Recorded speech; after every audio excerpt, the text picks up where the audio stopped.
Hi అండి, welcome back to Madhu's cakes and vlogs. ఈరోజు మీకు ఈ వీడియోలో విప్పింగ్ క్రీమ్తో ఏ విధంగా నేమ్స్ రాసుకోవాలో నేనైతే చూపిస్తానండి. మీకు కానీ వీడియో నచ్చినట్లయితే ప్లీజ్ లైక్ చేసి, షేర్ చేసి, కామెంట్ చేయండి. సబ్స్క్రైబ్ మాత్రం చేసుకోవడం మర్చిపోవద్దు. మరిన్ని వీడియోలు నా ఛానల్లో అయితే ఉన్నాయి.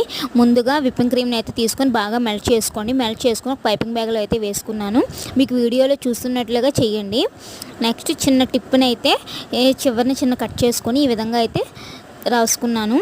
చాలా చక్కగా వస్తాయండి. విప్పింగ్ క్రీమ్తో అయితే చాలా క్లియర్గా కూడా కనిపిస్తాయి నేమ్స్ అన్నవి.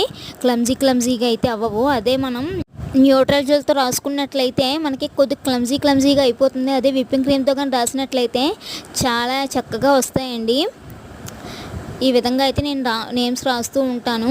చూసారా ఎంత పర్ఫెక్ట్గా వచ్చిందో. కింద హ్యాపీ బర్త్డేని కూడా నేను కెమెరా చూసుకుంటూ రాశాను, అందువల్ల నాకు సరిగా రాలేదు. సపోర్ట్ చేస్తూ ఉండండి. Thank you.